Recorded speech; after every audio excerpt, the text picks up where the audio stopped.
You're listening to The RealWealth Show with Kathy Fettke, the real estate investor's resource.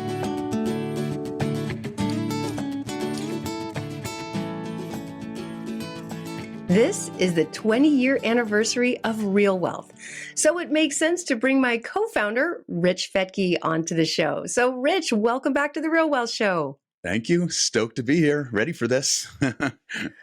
Yeah, so I wanted to go back and look at how it all started from your perspective back in 2003, 20 years ago. What was going on? Wow, 20 years ago is crazy. Man, 2003, my book had just come out from Simon & Schuster. I had signed a book deal with Simon & Schuster, which was a thrill for me, for us, for our family. And I had a thriving coaching practice. I was a business coach. Things were really going well. And I was diagnosed with melanoma, and they thought it had spread to my liver. And I met with an oncologist, and he told me that I might have 6 months to live. So when I came home and told you that, it was a shock. You were freaking out. It's like, what are we going to do? I mean, you had this belief from what you told me that that's not going to take me down.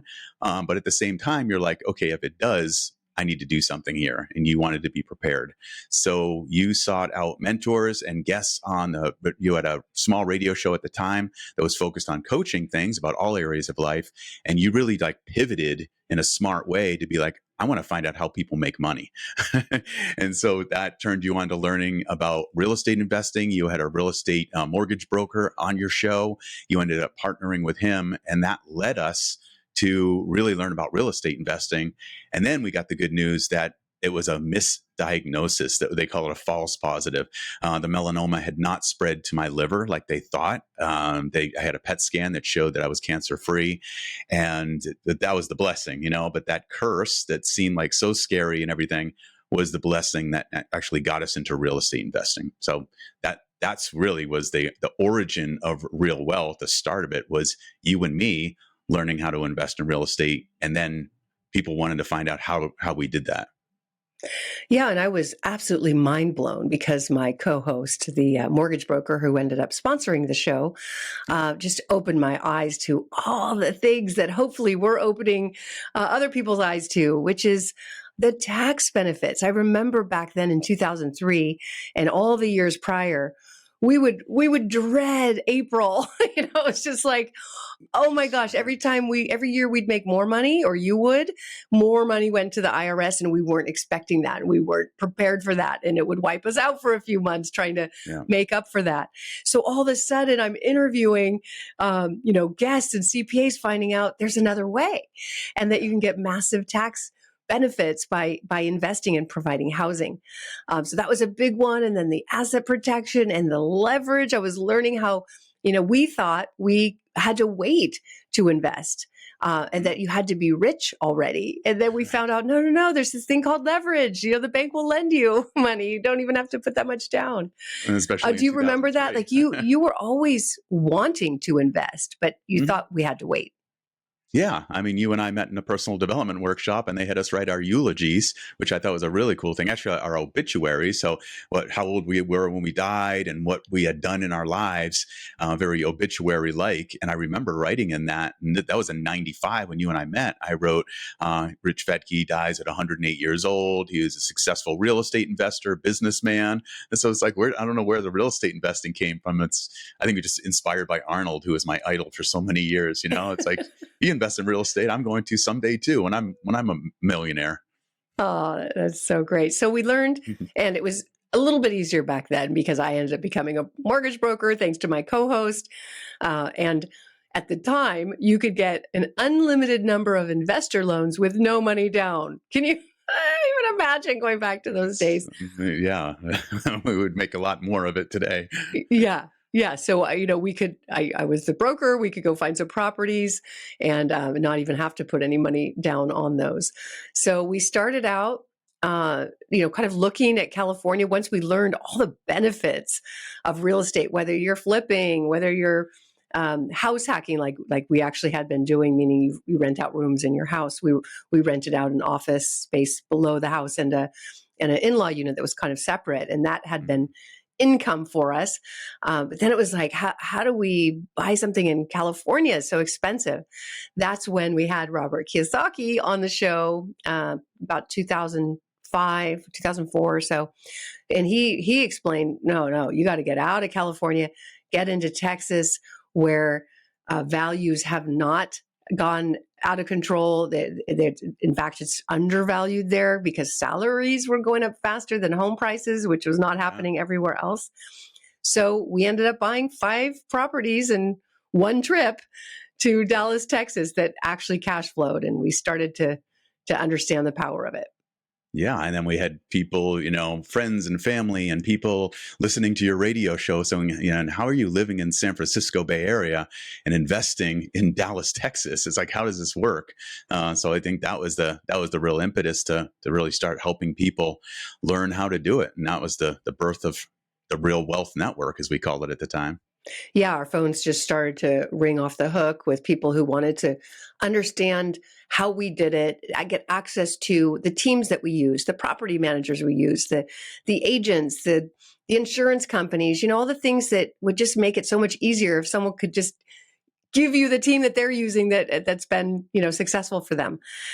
So we thought, it was right around then that, as you recall, I was being invited to speak because of my radio show. I was being invited to come speak at local RIAs, and at those, that's a Real Estate Investment Association, in case you're wondering. And I at the time, it was like they weren't really selling property; they were selling programs, and those programs and courses and boot camps and so forth were $10,000, $20,000, $30,000 at the time, even more. And I just thought, man, people should be putting that money into real estate doing what we're doing. So you and I were sitting at a cafe with some friends, and I was like, I want to create a group where we're not selling stuff like that. We're not selling anything. We're just showing people how to do this and put their money in assets, not into programs. And I remember you were like, yeah, let's see. We want it to be real. We want to be showing people how to build wealth and have show our network of who we're using. And it's like, yeah, Real Wealth Network. You wrote on a napkin that day. Yeah, that was cool. That was the birth of the name, and then launched from there. And honestly, I thought it was just going to be this small group of investors, but because of the radio show, which eventually became a podcast, and we got international reach, Real Wealth really started to grow. And we went I remember when we first had 200 members, and we celebrated that. And then we hit 1,000 members. And today we have over 70,000 members at Real Wealth. It just blows my mind. So yeah, and really it was about getting clear on our purpose after doing the business for a few years and helping people. And in those early days, I was just chief support guy. Remember? I was just your chief support man. Yeah, you like, I didn't know anything technology. So, you did our first website. And I remember, I think you built it yourself, and people were like, oh my gosh, this is the best website we've ever seen. And then you heard on your iPod that you could upload your shows. You're like, oh, look, we could take a Real Wealth show and upload it. And suddenly I had listeners worldwide, not just in San Francisco. So it just kept growing.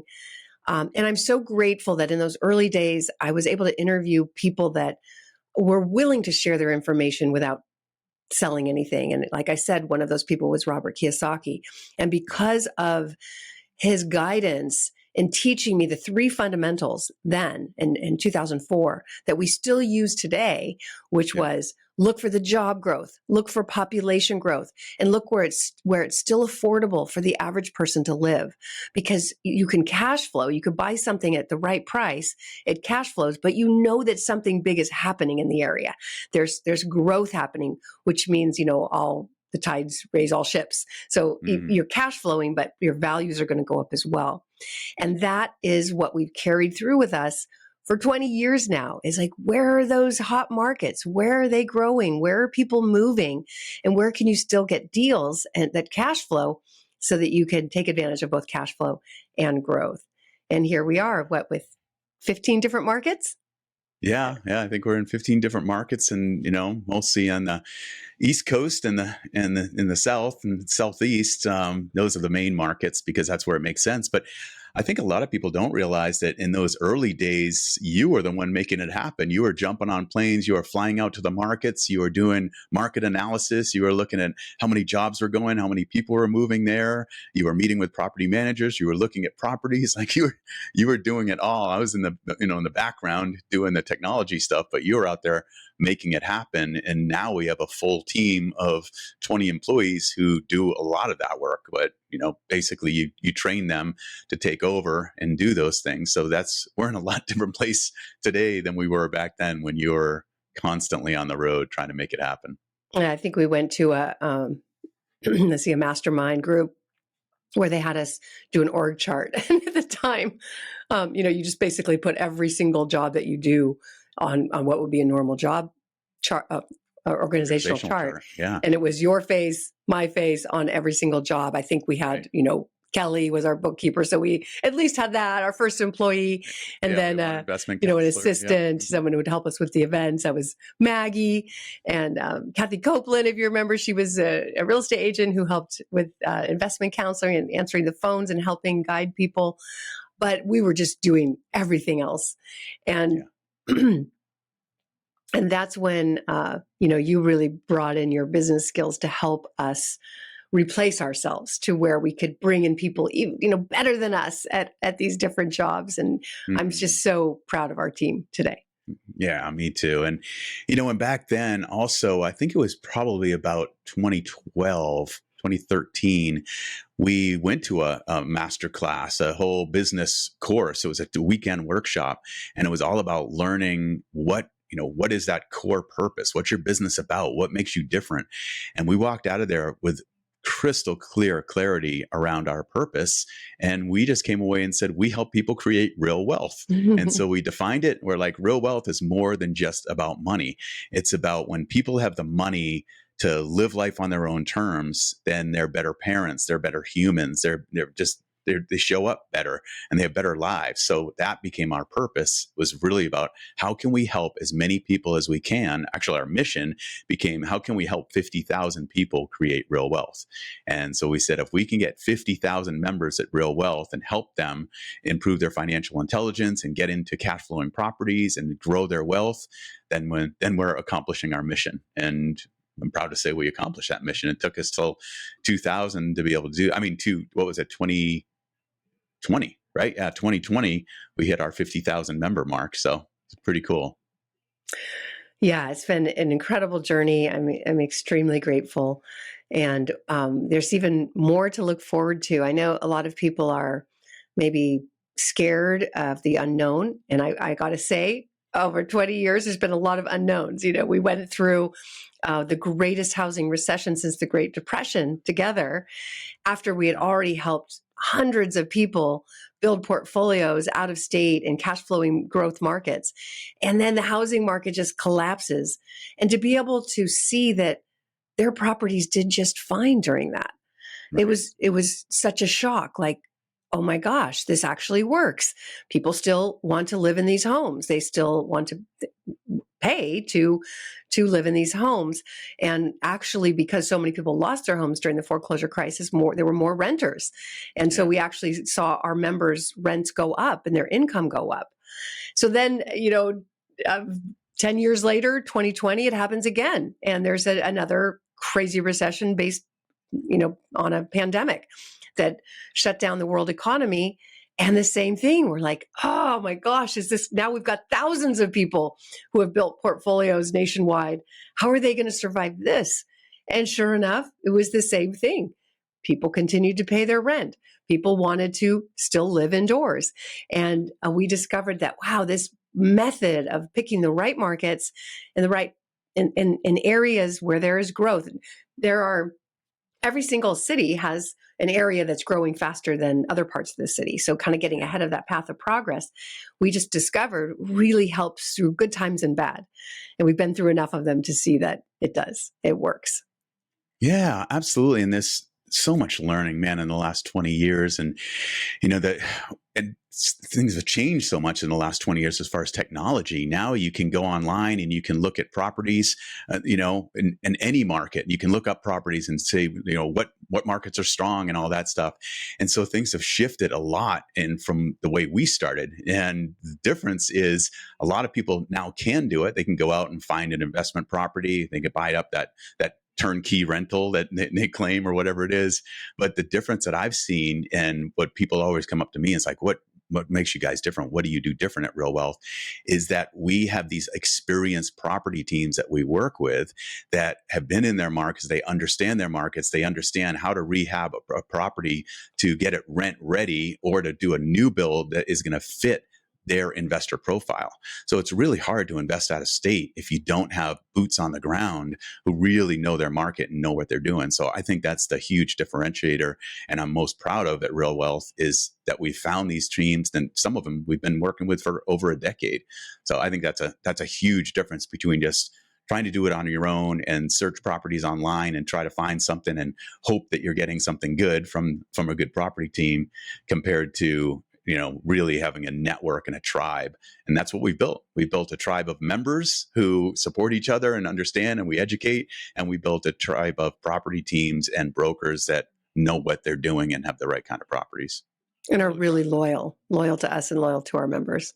100%. Yeah. That's the big differentiator. Yeah.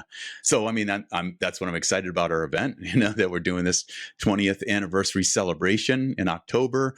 I'm so stoked on that. We're going to bring 10 of those property teams out so our members can meet them and learn from them. And each property team is going to be able to get up in front of the room and share the type of properties they have, what their market's like, what they do. And it's the way we built this business and the way we've grown it is doing these live events. And this is the first live event we've done in, 3 years now? Yeah. Yeah. Is that amazing? So at least on the West Coast, we did one on the East Coast last year, but right, yeah. So it'll be great to see people we haven't seen for a while. It is right next to LAX. So if you fly in, it's just easy to get there. We're going to have a cocktail party Friday night. I believe that's the 6th. October 6th. The 7th, we'll have an all-day event where you can meet the different teams from across the country. They're flying out to meet you, to tell us about their markets, what's happening in today's climate, which markets are still seeing prices go up and rents go up, and just the kind of jobs that are moving in. It'll be very informational. In the evening, we'll have a party, a dinner, dancing, hopefully. And we just look forward to seeing you all out there. It should be a good celebration. Yeah, it's going to be a great celebration. Another thing we're going to do is have some of our members from some experienced members who've put together a big portfolio over time, some midterm members who haven't been with us that long, but they've aggressive and they put together a portfolio pretty quickly for the time they've been with us. And then we're going to also have some new members on that panel who are just getting into it and maybe just a few steps ahead of some other people who haven't invested or have only acquired their first investment property. So I think that's going to be really valuable, where you get to actually hear from people who are out there doing it. Yeah, absolutely. Okay, Rich, well, what would you say, looking back before we wrap up, are the 3 big lessons and the highlights over the last 20 years? Oh, man. Number one, I would say it's build a tribe. It's get really clear, which we did in the beginning. We got really clear on who we were. We put the stake in the ground saying we are the anti-guru. We're not going to do that thing. We're not going to do high price courses. We're not going to do back of the room sales, all of our live events. We're not going to try to, push anything or say, run to the back of the room now. So I think it's building that tribe of people who want to appreciate that, and the tribe of our property teams too. It's just real people making real things happen, and quality and integrity. So just in alignment with our values. So that's one of the big lessons for me, was build the tribe.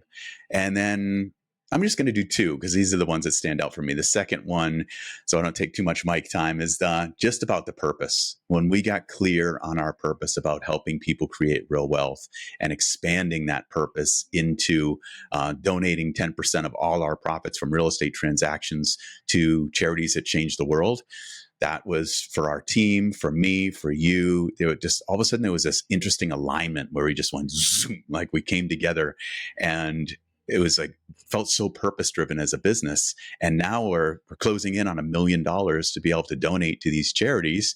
So that's cool around purpose. And then on the purpose around helping people create real wealth, our members, now it's, I look at the numbers and it just blows my mind that we've helped investors purchase over 6,000 investment properties and acquire over $1.2 billion in assets. It's like, if you went back 20 years ago and said, hey, you and this is what you guys are going to grow, oh man, it would have just made my heart swell. So those are the big ones for my purpose alignment and build a great tribe. Yeah. And it's so fun because when we started, it was hypothetical, right? We were like, we think this is going to work. This is what we're being told, but we hadn't done it and we hadn't helped other people do it because it's a long-term play, right? But we have so many investors that did go for it and it made sense to them. Like it made sense to us. Like it just clicks when you get it. Like, oh my gosh, what do you have to lose? You could borrow the money to get the asset. You get all the upside. You get all the cash flow, everything that's left over. Rents go up every year, but your payment stays the same. You get the asset protection, all these things. Like it just made sense. But we also said, well, just, wait 10 years because your rents are going to go up substantially while your payment stays the same. And you can take, they'd go up this much. Yeah. And you could take the extra money to pay off your loan faster if you want. And then have all these homes, let's say you buy 10, paid off. Now your cash flow has gone up substantially. So there are a few of our members who did that. And it was probably, 5 to 7 years ago that they're like, hey, this plan worked. We've been doing this for 12 years. We took all the extra money, paid off our properties. We're retired. And not everybody wants to pay off their properties, especially if you're locked into a 2 or 3% rate. Don't pay it off. That's an asset in itself. But it's just been really lovely to see how lives have changed over the long term when you and I, 20 years ago, were kind of wondering, well, how do you save enough money to retire? How is 10% of your income going to do this? It's not. And I just remember being like, what is this thing called passive income? And why do some people have it? And then now to have kind of figured that out and help others, so many others, thousands of others, it's very exciting. So I'm excited to celebrate with you and with our members on October 6th and 7th. And then my birthday's on the 8th. So we'll celebrate that too. Yeah, it's awesome. And the last thing I just want to add too is like, it sounds, when I'm looking back on this conversation here and looking back in the last 20 years, it sounds like it's been smooth sailing and, just everything's worked. But we went through some really hard times. 2008 hit us hard. It hit the whole industry hard and all that stuff. And so a lot of that, surviving, pivoting, moving through it, moving from new builds back then to back in, into foreclosures when a lot of those were available, and then coming back into the new build. So constantly pivoting and going through the hardships and the breakthroughs and the wins and the lessons and all that. So it's been an interesting journey. So looking back on it, and when we get those letters from our members that say, hey, guess what? I'm retired or I'm financially free, that makes all that pain so worth it. Yeah. The big one, like just who to trust in the business. There's a lot of people that that's a huge one. You think you can trust. And that's really the value of working with a network, working with referrals from people who have had a good experience. And that is the basis of Real Wealth, is like you are getting a referral from a member. A member has said, I worked with this team and it's been great. And so you're not out there on your own. Yeah. All right, Rich. Well, thanks for joining me again here on the Real Wealth Show. Thank you all for joining us. And we look forward to seeing you hopefully at the event. If you just go to realwealthshow.com, you'll see a drop down for events and you can get the details there. Hope to see you there. Take care, everyone. See you there. Bye. Bye-bye.